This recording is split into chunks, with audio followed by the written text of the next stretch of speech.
Welcome to the Michael Zehr Show. Today's date is Friday, April 28th, 2023, and we're coming to you from the Rising Eagle Studios here at the Warrior Healing Center in Sierra Vista, Arizona. And my special guest veteran today is Roosevelt Davis. Mr. Davis, thank you so much for taking the time out of your schedule. I know because it's the golf course, Yep. so I know you love to play golf. So. Yes, I do. Yeah. So I appreciate you taking time to come in and sit down and talk with us about your service to the military and your service to our community as well. So the first question I always like to ask is, where's home? Where were you born and raised in that? I grew up in Selma, Alabama. And Selma? Selma, Alabama. Oh, okay. That is the home of, that's where all the marches began. Right, yeah. After Martin Luther King. Yeah. It's better known as Bloody Sunday because that's where the beating of the John Lewis and all these guys took place as they was trying to walk to Montgomery to be able to vote. Did you actually get to see Dr. King in person? No. No? No. That would have been cool. Yeah. There were several others I saw though. Dick Gregory and many other celebrities that came in. Uh-huh. But during this time, I had joined the military, and I was in Alaska and Vietnam during this time. Okay. Right. So you were born and did you go to high school in Selma as well? Yes, I went to R.B. Hudson High School. Okay. I graduated in 1963, which was a segregated school. What was that like for you, happening to go to a segregated school? Well, back then, growing up in an all segregated society, it really wasn't a big deal to us. We just took it as what it was, and we got a quality education. Yeah, but it's nice to be able to see that we've grown past that. You know, I'm so glad that we're not like that now. Yeah. I sort of disagree because I see You don't? the same patterns going on now. Really? Yes. Like what? If you try to look at the way the schools are, there's still a lot of segregation between there's not a lot of interaction between the students. Okay. They've got the little separate cliques, as we call it. Oh yeah, yeah. Right. And it seems like now they're not trying to really teach kids how to get along together. Now we're back to being separated when it comes to learning about history, our history now. And that's kind of something that I see going on now. It seems like we're regularly trying to go back to the times of segregation. You think that we're headed back that way?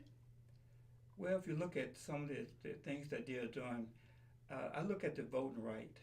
Like when I grew up, my parents had no clue about voting. They wasn't allowed to vote. Wow, I can't imagine that. Back then it was, they called it Jim Crow law. If you, I'm trying to think of what they used to call it. Mm-hmm. If you own property, you could vote. But if you didn't own property, and then who owned property other than the Caucasian race?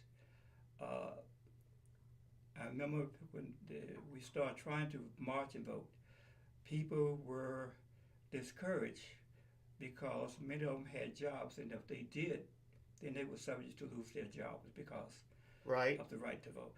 And the reason I say the voting, because right now, look how they're passing laws, regularly trying to keep, especially people of color, from voting.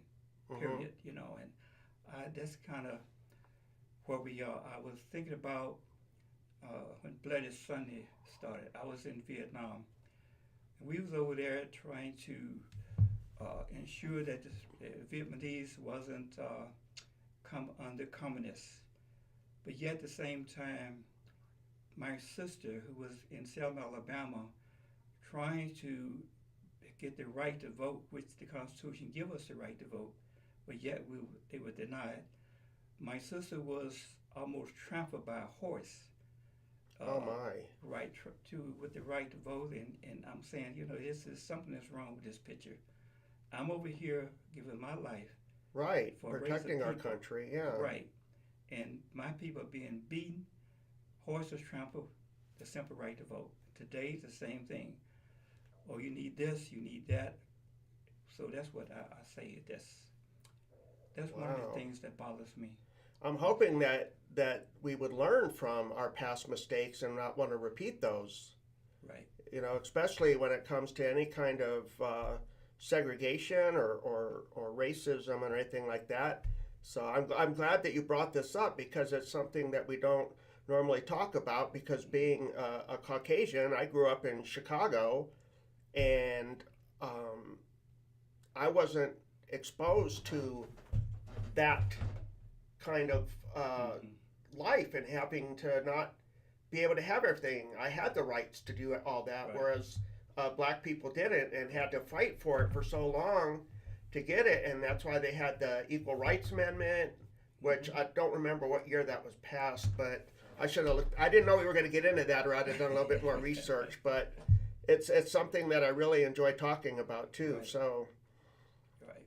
So you're in Selma, Alabama, and how did you go from being you graduated high school, and then what's next? Did you get drafted into the military, or? No, but by Selma being so limited for its jobs and employment, I moved to Youngstown, Ohio with my sister. And up there, and I was I was there only a few months, so I decided to join the military. So I joined the Army in 1964 from Cleveland. From Industrial Cleveland, Station. Ohio? Yes. What was it like for you going from Alabama? You've lived there all your life, and now you're in the north in Ohio. Did you experience the same type of culture, like the racism and stuff, or not allowing the blacks to vote and stuff like that? Or do you think the north was a little bit more accepting of that, or at least Ohio? It was a little more accepting. But I grew up in that area, but it just didn't bother me. I went about my business, just Right. just living my life, and I didn't see too much of it there. But in a way, it should, because I mean, everybody that's born in our country, no matter what their skin color is, no matter what their religious belief is, they should be. These are basic human rights that we're talking about, and just things like voting. And I remember watching some of Dr. King's speeches on TV, and I seem to kind of flash him back to one where he was like in Washington D.C. and when they had the big march on Washington and stuff. And I think that he did a lot of good when it came to getting black vote rights and stuff like that. But I don't know. I cannot imagine what it must have been like for you to have to go through that. Yeah, it was pretty rough, but we dealt with it. As I say, you was given lemons and we made lemonade, so we did the best that we could. And we're going back to living in Selma. It was just, as a young person growing up, we did not have access to a whole lot for his recreation. Right. There was we couldn't use the swimming pool. We couldn't do this. You're kidding me. And there was a fishing pond where we used to fish. Right. And some of the guys would go fish, jump in the pool and swim. And later on, after they found out they was doing it, they put an alligator in there to stop us from doing that. Are you kidding me? Right. And as of today, I cannot swim because we did not have the facilities. And a lot of my friends would go to the river to swim. But my parents were so strict. And if I had to go to the river, if I didn't get drowned, my mom would, give me a great whipping. So I never learned how to swim. But those were things that I went through that I would not have my children to have to be exposed to that. And I got a sign here, and that was the first thing that my wife and I did, was make sure our kids learn how to swim. Uh-huh. And as of today, I'm 78 years old. I have not learned how to swim. Wow. That was one of my wife and I's greatest desire, to just learn how to swim. Yeah. But we just couldn't. And we tried to go to the Barnes Field House to learn how to swim, but it's just the fear of water, at our advanced Especially age. at that long of a time. Yeah. Right. Yeah. Yeah. I get that. But Good morning, Laird. Thank you for joining us. And he says, good morning, Mr. Davis, as Good well. morning. So, when you went into when you joined the Army, where did you go for basic training? I had basic training at Fort Knox. Fort Knox, okay. Kentucky. Yeah. And then what was that like going in? What year was this? In 64. 64? Mm-hmm. Okay. What was it like for you there? It was okay. I didn't run into too much racism, but that was just one incident that I had with these guys from. They were reservists from Wisconsin, so Iowa somewhere. That they did show a lot of racism toward. That was just one incident. I have to admit, I only had one incident where I was up shining my boots for the weekend, and one guy said something, I don't know what happened, and next thing you know, the guy wanted to confront me about I should be doing something. And there was this one guy from Chicago, I think it was Chicago, named Curry. He was a black guy, about 6'4", very muscular. He came up, and at the very moment this happened, and he intervened, and that was it. He never said anything else to me, but I didn't really have a whole lot of, I just try to get along with people, period. Right. Yeah. But it was, I had to say it was okay overall, yeah. And you got through your training, okay. Where did you go for AIT? We went to Fort Gordon. Did you get to pick your MOS when you enlisted? No. You didn't. The Army picked it for you? Yeah, they gave me a 11 Charlie. That was heavy weapons training. Okay. Right. What was that like? What did you have to do with, what is heavy weapons training? Oh, those are the full-dose mortar, the big Oh, okay. handheld. All right. Yeah. So you went to Fort Gordon, Georgia for your AIT, and then after you graduated AIT, where was your first permanent duty station? Well, from there I went to airborne training. Airborne. Because So you stayed there then, right? Yeah, Okay. right. We just went from Fort Gordon up to Fort Benning for airborne training. And I was just intrigued by the uniform, this guy's all neat and nice. Yeah. I thought that was a good thing to jump out of the airplane, but I found out that wasn't for me. So I want to be an airborne ranger. Right. And at that assignment, I went to Fort Wainwright, Alaska. Oh. Right. Okay, that's got to be a different one for you, right? With the cold weather and going straight from Alabama to Alaska. Alabama, where it's hot, hot and humid, humidity and stuff like that. And then now you're in Alaska, and everybody I've talked to that's been stationed in Alaska said that they loved it, that it was a good tour. Was it for you there as well? It was, but at the time, like I say, my growing up in a segregated time, not being exposed to a lot, I was like limiting myself to what I did or where I went, and I just on the weekends I would go to church and either hang out in the day room or go to the snack bar, and that was it. I didn't venture out to explore the area. As of today, I really hate that I didn't go to see what Mount Rainier and all these other places that were there, but and do some of the sightseeing and and being, like I said, in a segregated school, you wasn't exposed to stuff like that. You were just limited to. Were you concerned for your safety? Is that why you didn't go, or you just weren't? No, I just didn't even think about it at the time. No. Wow. No, I just didn't think about it. And what did you do as a heavy weapons specialist in Fort Wainwright? What did you do there? We would just go out and training for the war, which eventually ended up in Vietnam. Right.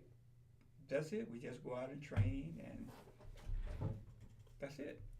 And where was your next duty station after Fort Wainwright? We were loaded up, and we went to Vietnam. Okay, so I you went was- to I was- Vietnam from there? I was Okay. in the 1st of the 47th Infantry, and we had the 4th of the 9th Infantry, the Manchus, across the lake. And they was alerted by the 25th, well, the Army to join up with the 25th Division, which was on their way to Vietnam. So they took all the members from 47th Infantry and put us in the 4th and 9th, and we shipped out Alaska to Hawaii for, Okay. for 90 days of training to acclimatize, to acclimate to the weather. And so we was there for, I think we left there in May, heading to Vietnam. So you landed boots on the ground then in Vietnam when? Should have been In May of 64? 65. 65. Yeah, 65, May 66. 1965.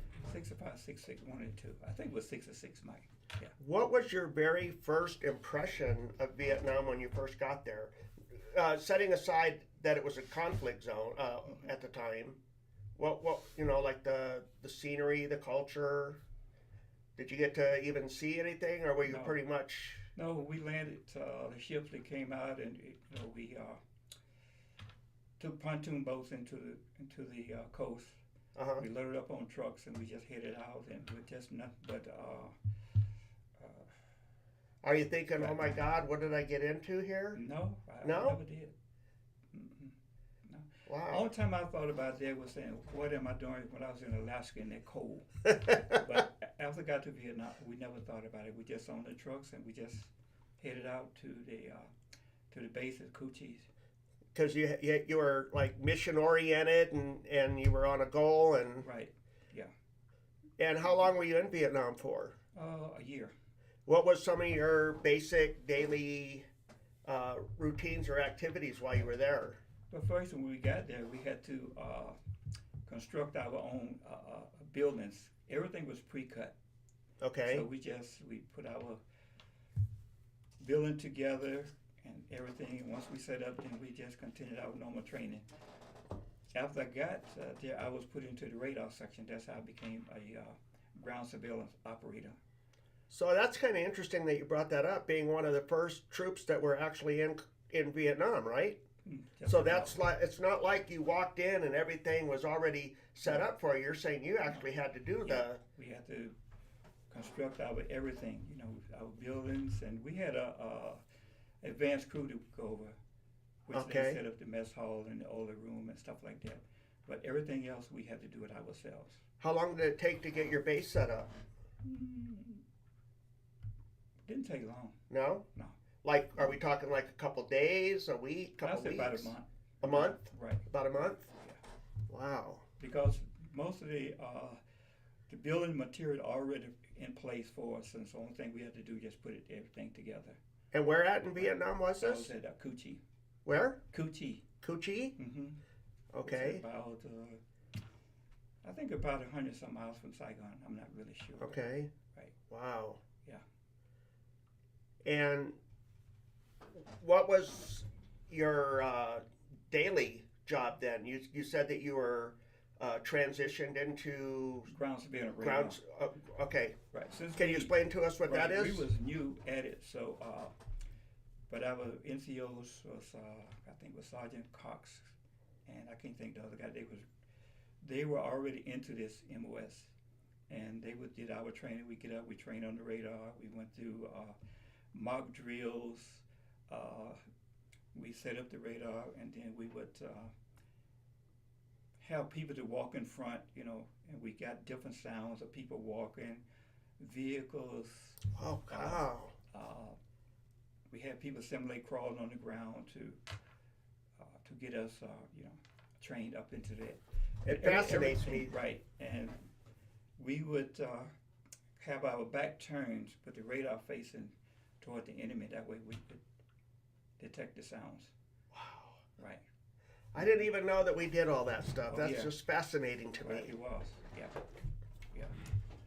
And other than that, we would have normal classes. We would have, back then they had carry the guidance, and that's when the chaplain would come in once a month, and we would have class on everything that you could think of, our finances, you name it, it was covered during that time. Did they have because I know that when I was in the military, we had to take a class, a EEO type of class, where it talked about stereotyping and stuff like that. And so, since we were talking a little bit about segregation and stuff like that, did they ever get like the troops together and say, "Hey, we're all here to one. There's no color on anybody"? Or during that time, we was just one big melting pot. It never came up. I was only subject to EO classes later on. Okay. Later on in my career. So after Vietnam, you were there for how long? Almost a year? Almost a year. Okay, and where did you go from there? ETS went back to Selma, and I was there for about a couple of years. And then I, again, left Selma, went back to Youngstown, Ohio, and I started working with General Motors, and these guys would go on strike it seemed like every other day. And I had just got married, and then I determined this is not for me. That's when I decided to re-enlist, and I went back into the military in 1969.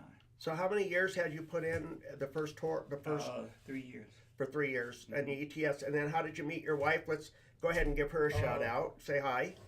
Hello, Betty. How you doing? Betty, I knew Betty. Well, my first wife, I got married. I was divorced once. Okay. Once before, and then Betty and I met after I got out the military. I was there in Selma for quite a while, right? And okay. And then Betty and I got married in 1977. You know. Wow. Right. So then you re-enlisted and went back in the military. And what was your MOS then? And did you have to go back through basic training again too? No. Because of the time of service break? During this time, they had just passed a bill, but I didn't know anything about it. I re-enlisted and went back in, and no, I didn't go through basic training. I went to Fort Dix, was reissued initial issue, and I got assignment to go to Germany. That was in '69. Okay. I got back to Germany in '69, and we was out on tank gunnery. I was assigned to the 1st 87th Infantry. So were you back as a heavy weapons No. specialist again when you re-enlisted? Or? No, when I re-enlisted, I went back in as a GSR guy. Oh, the range. Okay. Right. Right. See, after that, from the heavy weapons, we went to GSR. Gotcha. And that's how I picked up the MOS. Okay. So when I re-enlisted into the same GSR MOS. Okay. Right. And I was at tank gunnery in Grafenbeer, and I was laying on my cot after we had got through our duty day. And that was his Army Times.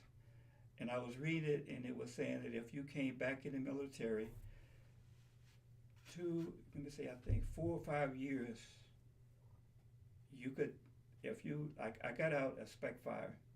Okay. And I read that what it was, you could retain your same rank. They didn't tell you that going in, back in, huh? No. Interesting. When I re-enlisted as a spec 4. Okay. And it said if you was out less than so many years, you could go back.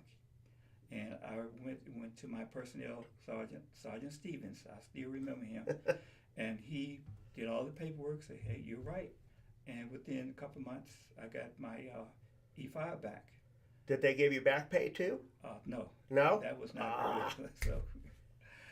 So that's how I got there. And then November of, I can't even remember, I think it was March of 70. I went before the E6 boards, and I got promoted to E6. So I went from E4 to E6. And pretty quick. Right. Mm-hmm. What was your first impression of Germany when you got there? I enjoyed Germany.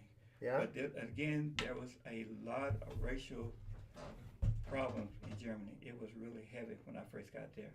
Germany was bad at that time too? Yes. There was a lot of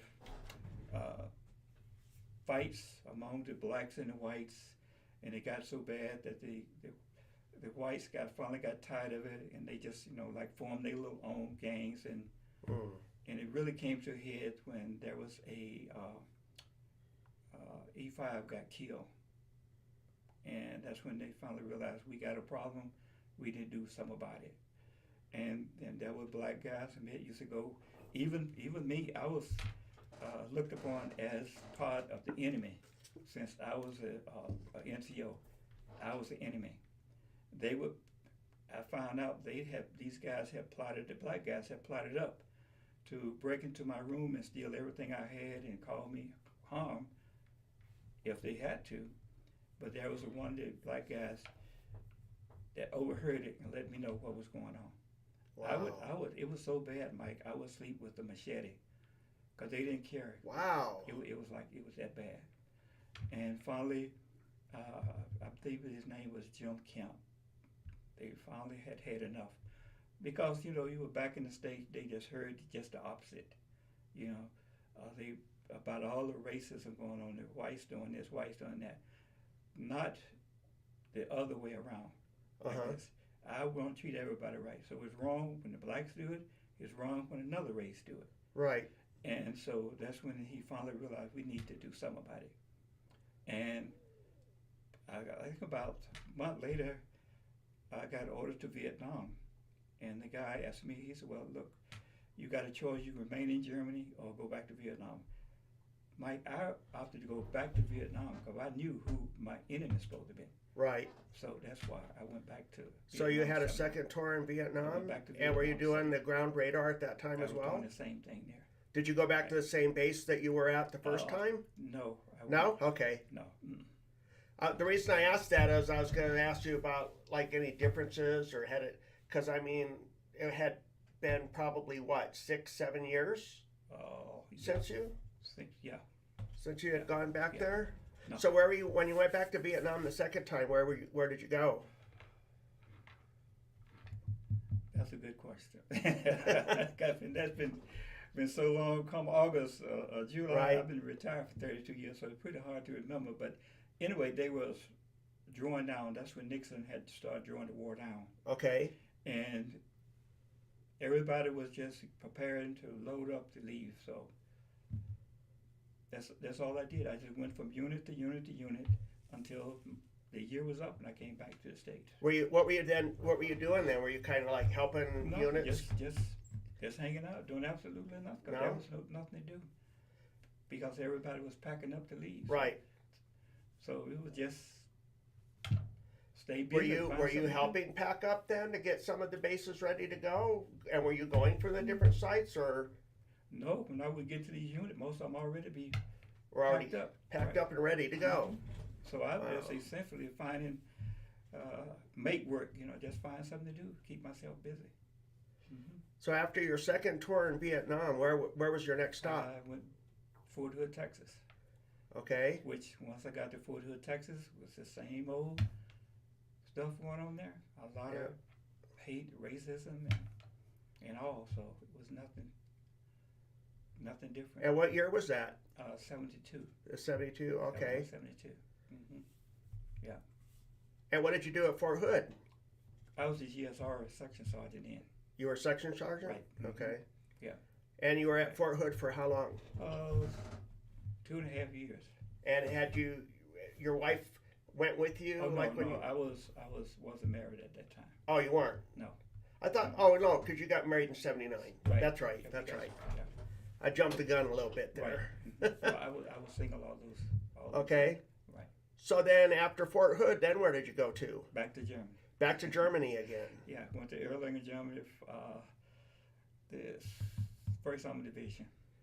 Yeah. Any different the second time around for you? Any different experiences? Yeah, everything has sort of had quieted down. Okay. And there was not a whole lot of racial issue, but it was just pretty. Did you get to take in any of the scenery? And oh yeah, this time I did. I got me a vehicle and I would go to Munich, Nuremberg, different places like that too. Was the wall was still up then, right? Yes, we went. Did you get to go see that?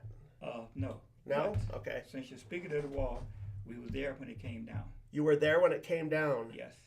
Wow. 1989. Yeah. Mm-hmm. Oh, that's right, because it was, I get my times mixed up sometimes, my dates mixed up too, so it was 89 that the wall came down? I thought it was earlier than that. No, it came down 89. Wow. Right. In fact, that's one thing, my oldest son, he's vividly remembers that. Wow. And I think it was last year, whatever, when they had the anniversary. He called me from Phoenix, all excited, reminding me that we were there when this event. Yeah, it was a very historic event. Yes. It was huge. Yeah. Yeah. So after Germany, now how many years do you have in when you're there? Your second time in Germany at that time. Probably about 15. Probably about 15 or 16. And what was your rank at that time? E7. E7. Okay. And what was next for you after Germany? Well, actually, we go back from I got to put my thinking cap on now. I left Germany the second time in 77. Okay. 76. I went to Fort Polk, Louisiana. And you had about how many years in at that time? What, like 15, right? Oh, yeah. Yeah. 15, something like that. I went to Fort Polk. Fort Polk, Louisiana. Mm-hmm. And was that your first time going there? That's my first time, and I was there less than 6 months because I had to get out of there because Fort Polk was not. You didn't like it? No. Again, Mike, I hate to say it, was right back to the same old issues with race. Right. And when I got there, most of the black guys told me, look, don't try not to go down to Leesville because this still is very bad. And I understand. I never saw it, but I was told that they were still having a KKK rallies in Leesville. And that's when I really had an issue with race. When I was accused of being racist. Yeah. Really? I really was. Yeah. Wow. Yeah. So, but other than that, no, I didn't do a whole lot of going nowhere in Louisiana. Period. And where did you go after Fort Polk? Here. Came to Fort Huachuca. 1977. Wow. Mm-hmm. Yeah. And what did you do here at Fort Huachuca? I was doing the SQT. That's when I had the skill qualification tests. Uh-huh. And we, with a good friend of mine, Jim Perry, we hooked up in Vietnam, and then we hooked up again here. And we wow. Yeah. Mm-hmm. And how long were you stationed here at Fort Huachuca for? From 77 to 84, I left here and went to Korea. Okay. Right. And by that time, when you were here in 77, how did you end up getting married? You went back? Yeah. Well, I got married and then brought your wife out at the time? We got married in 77. Right. And I went back to Selma to pick her up, and then she had a daughter then. And we came here in 77. Did you get married there in Selma? Yeah. Or did you? Okay. And my dad was my best man. Oh, how cool. And her brother was the one to give her away because her father passed away. Uh-huh. Right. Very cool. Right. No, he was still living, but her older brother. Right. Mm-hmm. So you're back here, and you're at Fort Huachuca, you're married, mm-hmm. and you're living a life, and then that's how I got to know you, mm-hmm. is when we lived on the same street yeah. over there on DeMedici across the street, because I'd always see you and wave, and I think our kids are the same age. I thought we had a couple that were. Yeah. I know a son. Yeah. Yeah. Mm-hmm. Yeah. So after 1984, you've been here for 7 years, right? Mm-hmm. 6 years? About 7. 7 years. Yeah. Where did you go from here? You said you went to Korea. Was Back that unaccompanied? Yes, unaccompanied to Korea. Okay, and because your wife stayed here, because right. Yeah, right. Mm-hmm. And during that time, that's when, like, I had a young daughter. She's now 38. So, and we came back from Korea for another 3 or 4 years. Then we went back to Germany. How many kids do you have? I have 3 kids. 3 kids. Go ahead and say hi to them. Give them a shout out. Hello, Melanie, Justin, Catherine, and the grandkids. Brittany, Michaela, Justin Jr., and Josiah. Are they still? Are any of them still living here in the area? No, they all live in Phoenix. In Phoenix? Mm-hmm. And my youngest daughter, she lives in New Mexico. Were any of your kids born here in Sierra Vista? Yes. My son was born at Fort Huachuca. My daughter Catherine was born at Fort Huachuca. Okay. Right. I don't know what it is, but it seems like the children that were born here, at least speaking for my son, anyways, Mm-hmm. doesn't want to come back there. They just they hate. Well, I should say, not they. He just hates coming down here. And I don't know why. I think this is a great place. I love it down here. My kids, they love to come down here. Yeah. Yeah. I wish my son would, but I think it's the drive. I don't know what it is. I mean, it's only 100 miles. It's not like Yeah, it's that yeah. far. No, Well, because he lives in Tucson, but Right. Well, my son, he loves coming down to visit, which he doesn't get a lot of time to come down now. We normally go up there. yeah, that's how we do. We usually go up. Yeah. Seems like it's easier that way because they got so many activities with their kids and Right. like baseball and everything. It keeps you busy. Right. So then you go to Korea after you're there unaccompanied, and then you leave Korea. Where did you go after that? Back here. Back to Fort Back to Huachuca. Fort Huachuca, where I was the senior instructor for the ground surveillance, Okay. where we would train all of the solar and ground surveillance radar. And then I was also the operations sergeant for the CMate. These was the Mohawk pilots. Oh, okay. The 96 Delta guys. I Okay. did there for a year or two, then was back to Germany again. Back to Germany again. Right, yeah. And what year are we talking then? 1989. 89. Right. Okay. And we were talking about this before we came on air. You had said that was about right when Desert Storm Yeah. had kicked off at around that time frame. Yeah, we got there and, we was kind of settled in. And then one weekend, my wife went to a ladies retreat because she was part of the Protestant went to the chapel. And they went up, I think at the Birch's Garden for the weekend. Then in the meantime, we had got alerted to go to Kuwait. That's when Saddam had invaded Kuwait. Uh-huh. And it seemed like it was just a God thing that my wife went, because the whole weekend was devoted to challenges that would be coming up, And Right. anyway, it sort of was like giving the wives prepared for what was coming down, because they had no idea this was going on.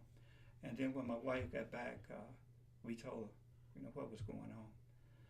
And it all really came down to when we, especially her, when we got ready to go, then she had to work with the G2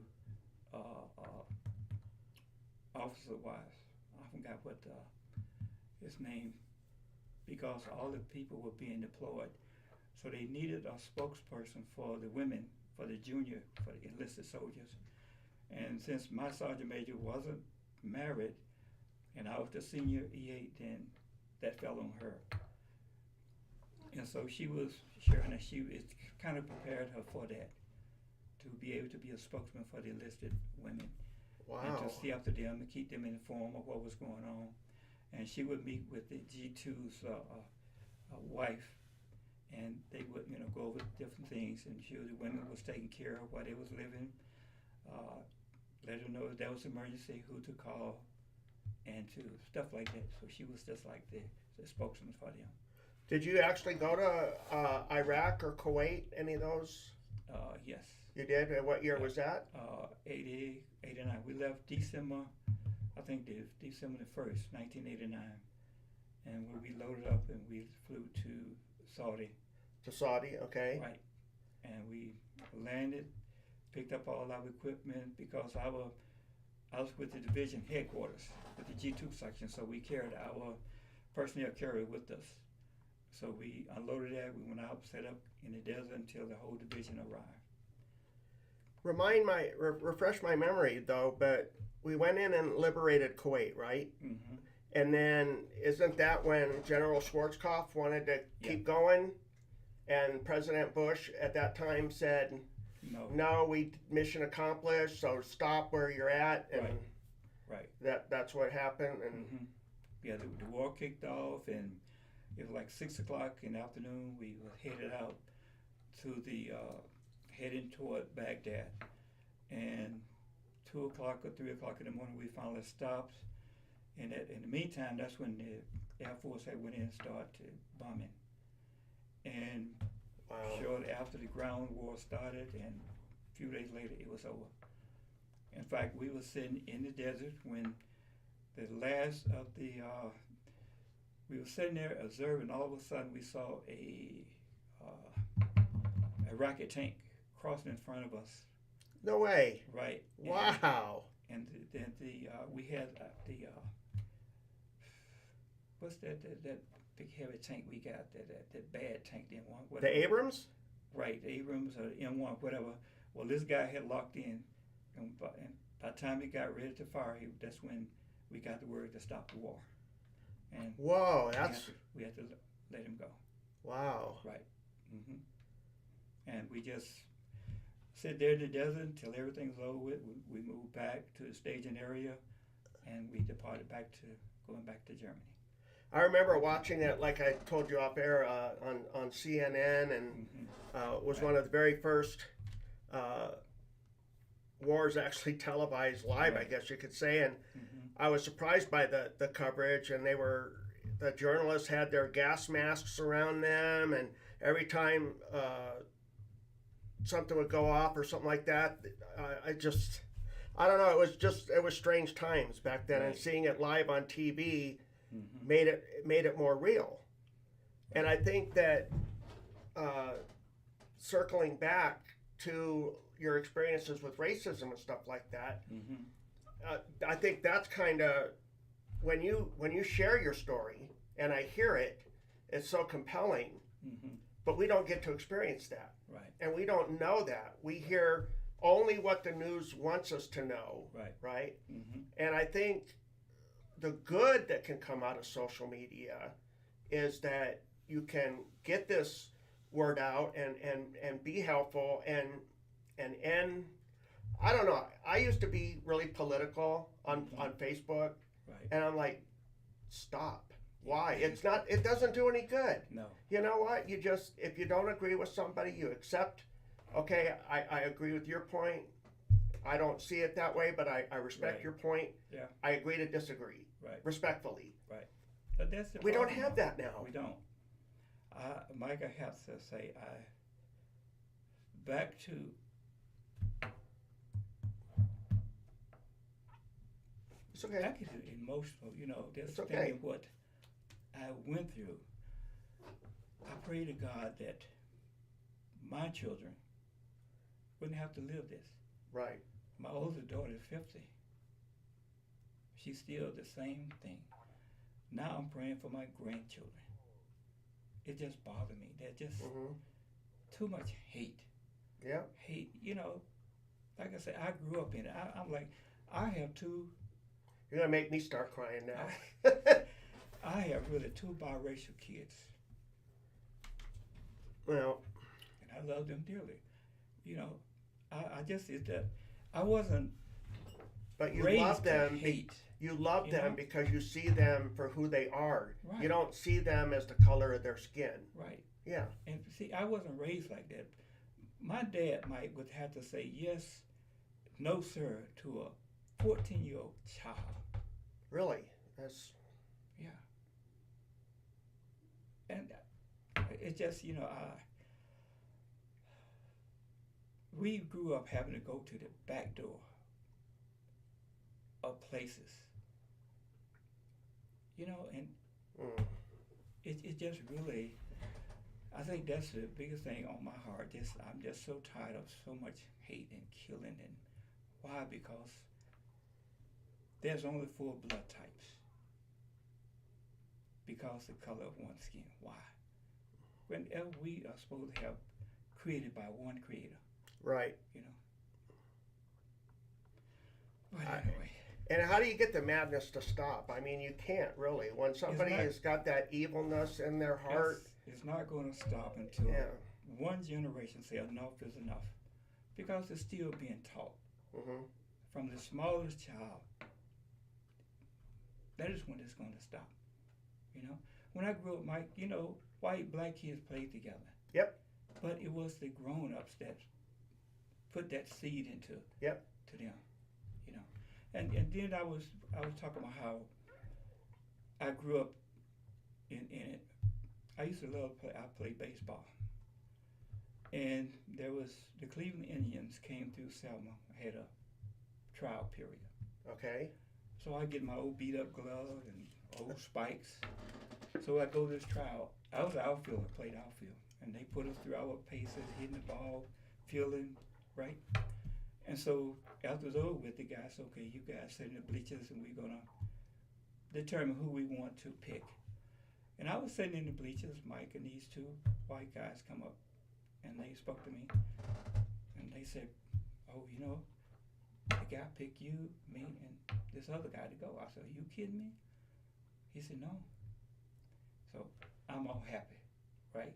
Here's I getting a ticket. Right. Well, as I sit there, this other guy came up. Oh, no, not you. We didn't pick you.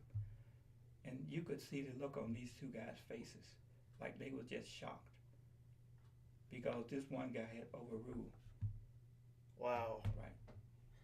I'll never forget, I was living in Elkhart. It would have been, Elkhart, Indiana, would have been about 1968, 67 maybe. Mm-hmm. I was in Boy Scouts, or Cub Scouts. I was in Cub Scouts. And at that time, Elkhart was mostly a white community, okay? Mm-hmm.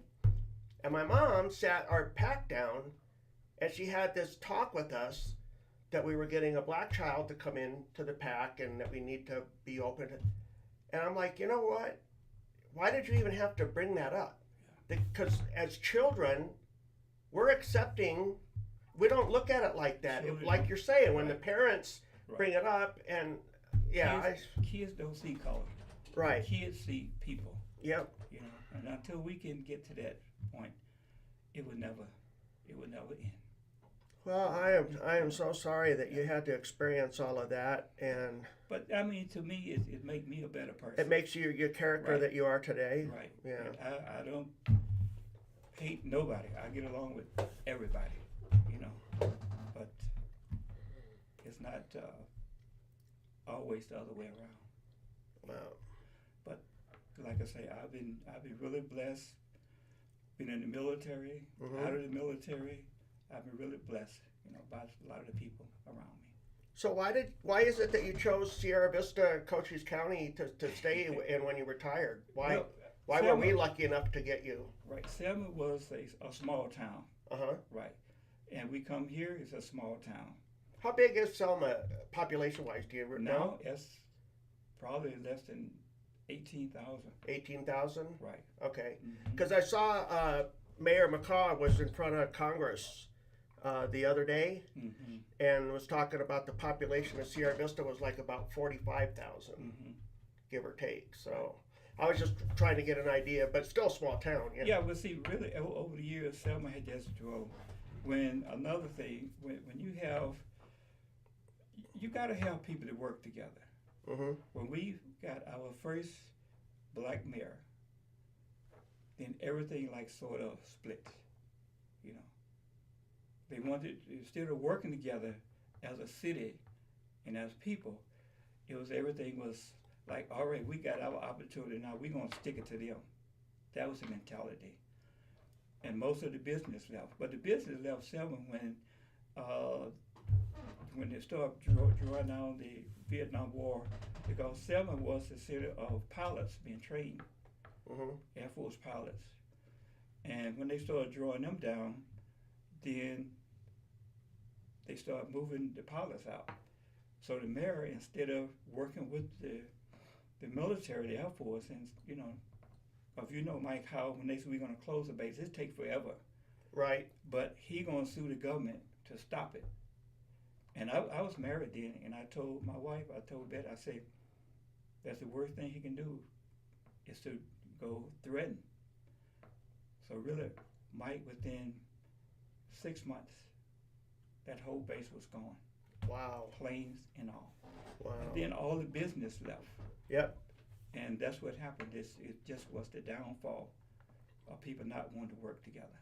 Well, Fort Huachuca was on the base realignment, the BRAC thing, numerous times, and each time we were fortunate enough to make the make the cut, and we're still standing. Right. Because you had people willing to work together. Yeah. And to try to save it. But then it wasn't. I think only maybe one major industry is in Selma, that is the hammer mill, where they make paper. Other than that, it's not. But I would just, plus my wife worked on posts. She taught at the schools up there. I said, well, no, I come back retired. Why leave here? And then both of us going well looking for work. Yeah, so, yeah. So and our kids, they enjoy it. And we have nice golf courses here. Yeah. Well, don't have a lot of water, but we got nice golf courses. Yeah, yeah.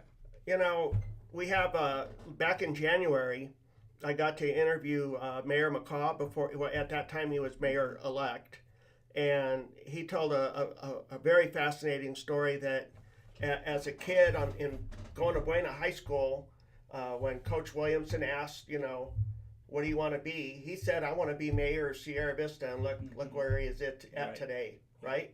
Right. So that's one person's dream, Right. and maybe 40 years later, Yeah, longer. Yeah. comes to fruition. Right.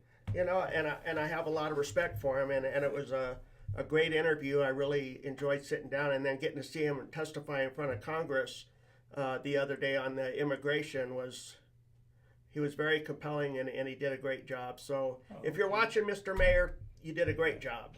So, oh, and look at that. There he is. And so now you're retired, and we're lucky enough that you stayed here in the Cochise County area. And what are your hobbies? I know you play golf. That's it. Just golfing. Golf. And like I said, I volunteer as the DAV down At the there. DAV, you do. And I've been doing that for 15 years. Has it really been that way? It's been that long. I didn't realize it. Wow. But that's enjoyable. Interacting with the service men and veterans and all. Mayor McCaw, always watching. Yeah. Well, we appreciate you taking your time out of your busy Sure. day to join us, sir. Appreciate that very Hey, Mayor. much. If you have any questions for Mr. Davis, post them here in the comment section. I'll be happy to pass them on to him. And so, other than the golfing, and you've been involved with the DAV, you said for 15 years? Yeah. Mm-hmm. And how long have you been working at the front desk there? 15. For 15? Yeah. Cool. They haven't been at the hospital all that time, I right? started when we was at the gate in that little small shop. In that little yeah, Right. yeah. We started there. I was over there like in 2006, Right. and I think we left I there. can't remember what his name is now. Everett Clifton, Right. had trained me to be a service officer, Mm-hmm. and transportation was in one room, and then Right. one service officer had Yep. the other room, and then everything was done by snail mail for filing claims and stuff Yep. like that. And Yeah. And then we moved to that little building right next to the widows, right there. And then eventually we moved downtown. Wow. That's really great. Yeah. I just and it just blows my mind that it's been that long ago. Yeah. Well, reading this, I know I can remember this. My wife and I both, cause I worked on post at the student personnel, and I left in 2007, and she retired from teaching in 2007, and so that's how I can remember how long I had been down there. So going back to what you had experienced in the military, in the Army, and this is a question about the military now, and how you were treated then versus how you think things are in the Army now. Have you seen a lot of positive changes come along that way, or do you think there's still a long way for the military to go yet? No, I see a lot of positive changes, and they have taken great steps to improve living conditions and everything for the soldiers. Yeah. And since I retired, I don't interact with a lot of the active duty guys, but the few I know said, things are much better. Good. Right. Good. Yeah. And one thing I did notice over the years as the amount of black officers that I see, especially lieutenants coming into the MI, right? And when I first came to Army 64, my first black officer was Captain Wall in Alaska. And at Fort Wainwright. Fort Wainwright. Wow. Right. And the second time I seen the black officer was Joan Pace, Price. When we got to Germany, he was the ADC, and I was in '72. But before then, had hadn't seen any black officers. Do you feel that it's still hard for black soldiers to make rank? No, I don't think so. Okay, good, Right. good. Mm-mm. Because I know a lot of it has to do with like their education status. Right. When I say there, I'm talking the Mhm. soldier, not. Right. And so, because you have to do like the promotion packet, Right. and then you have so many points. And then if you take classes for promotion, Right. and I was just wondering if that has, because we were talking about the EEO earlier Mhm. too. Right. And I just think that when somebody goes in and they want to get a position or a rank or whatever, it should be qualified on their ability to do the job, Right. not the color of their skin, Right. I think it's better because not the sex, their because, gender. Right. Many years ago, to get promoted, you had to go before a board, and when you went before the board, there was nobody that looked like you on that board. Right? So you had no representation. No. So now it's much better. I think it's much better. And speaking of that, Mike, I think it's why it's better is even with your record that they have. I don't know how true it is. They have ways of identifying who's who, but it's much better now. Yeah, I have seen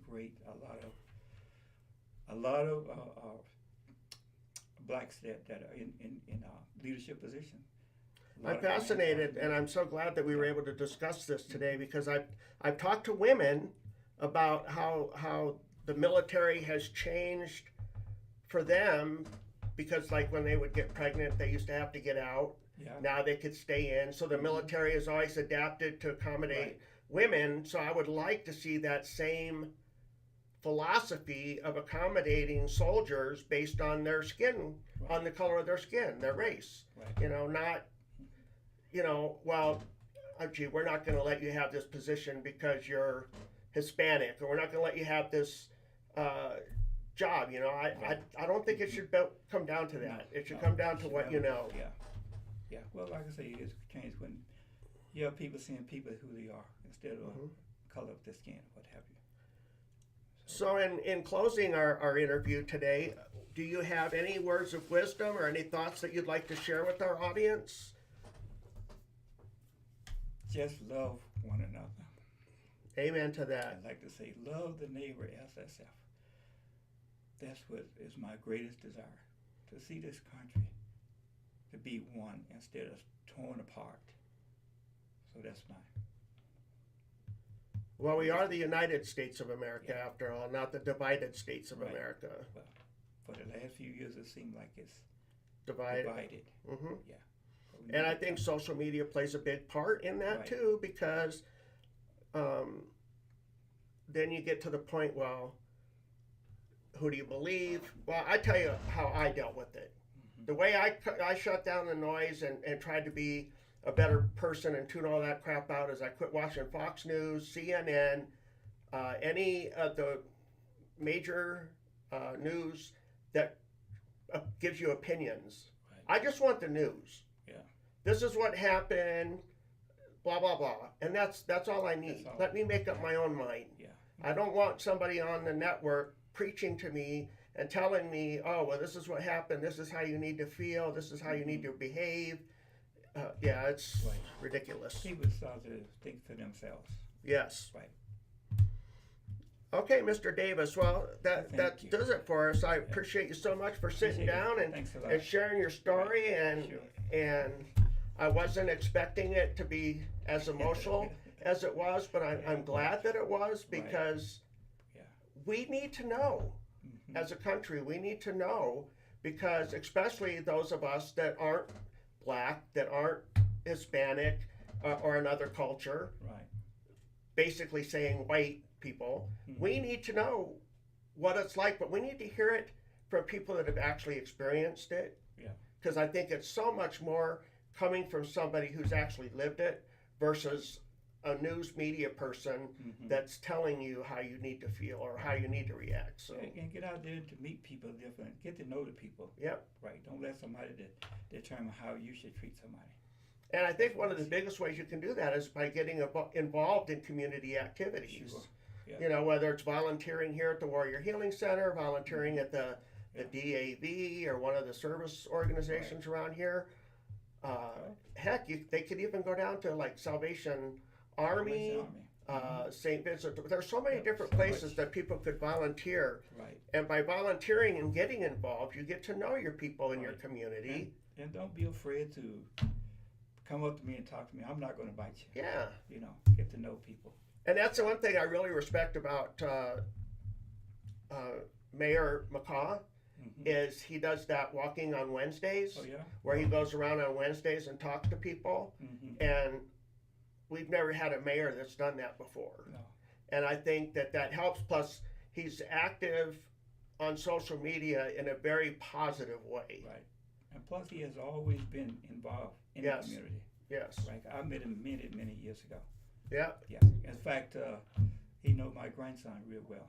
Oh, okay. Justin, yeah. Okay, so just a few announcements here real quick, and then we'll wrap her up for you. Starting on Monday, May 1st, 1730 to 1830, we have the 5 Treasures of Qigong. At 1800 to 1900 hours on Monday, we have the Associates of Vietnam Veterans of America. They're meeting here at the Warrior Healing Center Rec Room.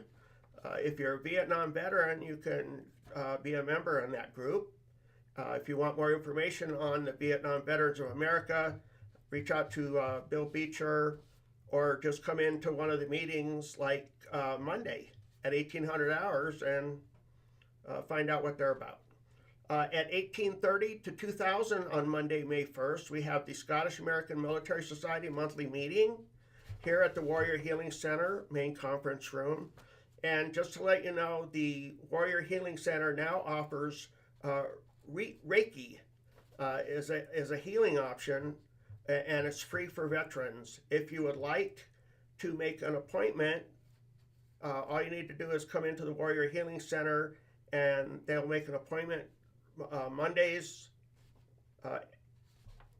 and Thursdays. I think that's Mondays and Thursdays, or Monday through Thursday. I think it's Monday and Thursdays. But it's Reiki as a healing option for veterans. And Kathy asked me, she goes, "You got any?" Oh, no, I understood it. And then I get on here live, and what do? I blow it.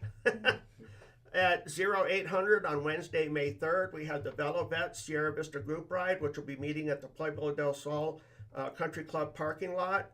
That's a great organization where a bunch of disabled vets get together, hop on bicycles, and get some good exercise and good camaraderie and some good air. So join them 0800 this coming Wednesday at the Pueblo del Sol Country Club. Team RWB has their Wandering Wednesday starting at 1730 and going to 1900 hours. It's a perimeter trail Miller / Hunter Canyon, and they'll be meeting at East Miller Canyon Road. Don't forget, on Thursday, May 4th, starting at 1830 and going to 2000, we have the Warrior Headspace and Timing support group. So if you're looking for a support group, this is a good group to join. It's a good group of people. They meet here at the Warrior Healing Center in the main conference room. And last Friday, May 5th, we have our Fun Food Friday that's going to be here from 11 until 1600 hours.